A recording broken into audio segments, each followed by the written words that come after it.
नमस्कार. ज्योतिष साक्षात्कार अंक ज्योतिष चॅनलवर तुमचे स्वागत आहे. आज आपण अंक ज्योतिष अभ्यासक्रमाला सुरुवात करीत आहोत. तुमच्यापैकी काही जणांना अंक ज्योतिषाचे पूर्वज्ञान असेल. अंक ज्योतिषाचे शिक्षण काहींनी घेतले असेल. तरीही आपल्यामध्ये अनेक जण असे आहेत ज्यांना अंक ज्योतिषाचे 1, 2, 3 इतकेही ज्ञान नाही. हा विषय त्यांच्यासाठी अतिशय नवीन आहे व त्यांना या विषयाबद्दल जाणून घ्यायची इच्छा आहे. त्याबद्दल उत्सुकता आहे. म्हणून आपण अगदी सुरुवातीपासून अंक ज्योतिष शिकणार आहोत. अनेकांना असे वाटते की अंक ज्योतिष म्हणजे न्यूमरॉलॉजी मध्ये खूप गणिते करावी लागतात. तर तसे अजिबात नाही. अंक ज्योतिषात उपयोगात आणलेले गणित एकदम सोपे आहे. हो, पण अंक ज्योतिषाची व्याप्ती खूप आहे. आता हेच बघा ना, या चित्रात हे फूल किती सुंदर दिसते. रंगसंगती तर आहेच, पण या फुलाच्या पाकळ्यांची रचना किती सुबक आहे. तेच या सूर्यफुलाच्या परागाच्या बाबतीतही. हे पराग कसे वैशिष्ट्यपूर्ण आहेत. या परागाची रचना व या दुसऱ्या चित्रातील झाडाच्या पानांची रचना पहा. दोन्हीचा आकार लहान मोठा असला तरी रचना भुईचक्रासारखी आहे. एक पॅटर्न आपल्याला दिसतो. सर्वसाधारणपणे फुलांच्या पाकळ्या देखील आतून बाहेर 5, 7, 9, 11, 13 अशा विविध क्रमाने आढळतात. आता आपला हात बघा. हाताची मूठ केली की अंगठ्याकडील भागात आपल्याला तोच आकार दिसेल जो या झाडाच्या पानात आहे. आणि हाच आकार, हीच रचना आकाशातील या आकाशगंगेत गोलाकार होताना दिसते. गमत आहे ना? पृथ्वीवरील फुले पाने असोत किंवा आपले मानवी शरीर असो किंवा आकाशगंगा असो, परमेश्वराने हे जग निर्माण करताना सौंदर्याबरोबरच प्रमाणबद्धतेकडे लक्ष दिले आहे. किंबहुना या प्रमाणबद्धतेमुळेच सृष्टीच्या सौंदर्यात भर पडली आहे. ते जास्त खुलून आले आहे. हीच वैशिष्ट्यपूर्ण प्रमाणबद्धता आपल्याला ग्रहांमध्येही दिसून येते. ग्रहांचे आकार, त्यांचा व्यास, त्यांचा अक्षावर कळण्याचा कोन,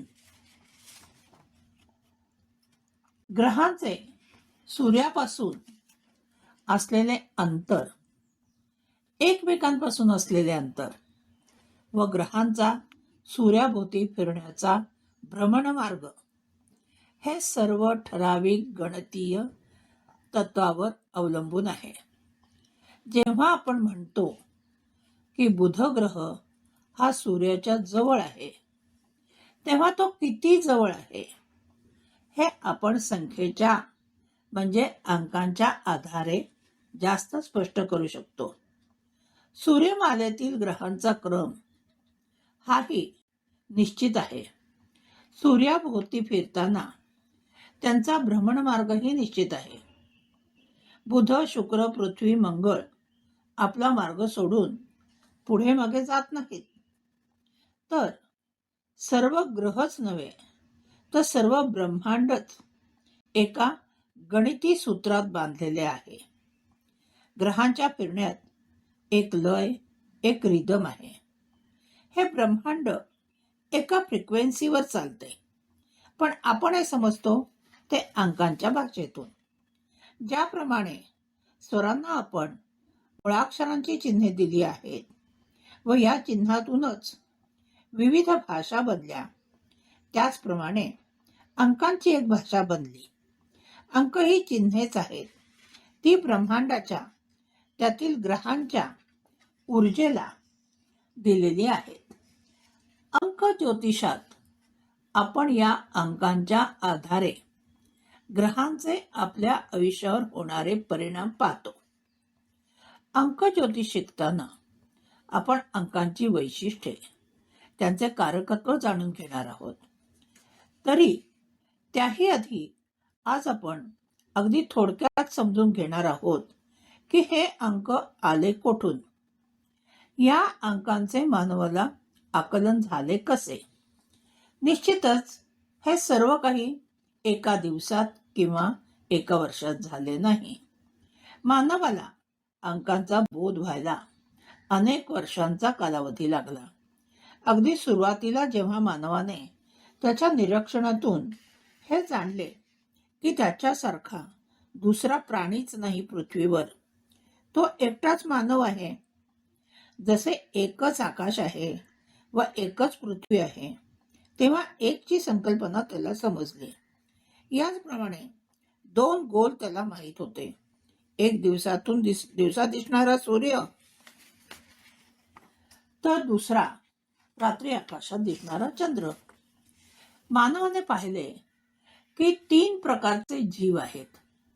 आकाशात विहार करणारे पक्षी, जमिनीवर त्याच्याच प्रमाणे राहणारे प्राणी व पाण्यात राहणारे जलचर. मानवाला सुरुवातीला 2च दिशा माहीत होत्या, ज्या दिशेला सूर्य चंद्र उगवतात ती व ज्या दिशेला सूर्य चंद्र मावळतात ती. कालांतराने त्याला 4 दिशांचे ज्ञान झाले.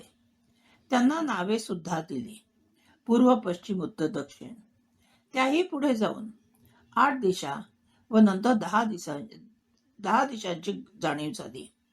याप्रमाणेच 5 ज्ञानेंद्रिय, 6 ऋतू, इंद्रधनुचे 7 रंग व पुढे जाऊन 9 ग्रह त्याला कळले. आज ज्या स्वरूपात आपण अंक पाहतो ते मानव लिहायला लागला त्यानंतर सुरुवात झाली ती ठिपके व रेषातून. 6व्या-7व्या शतकात अंकांना विशिष्ट आकार येत गेले.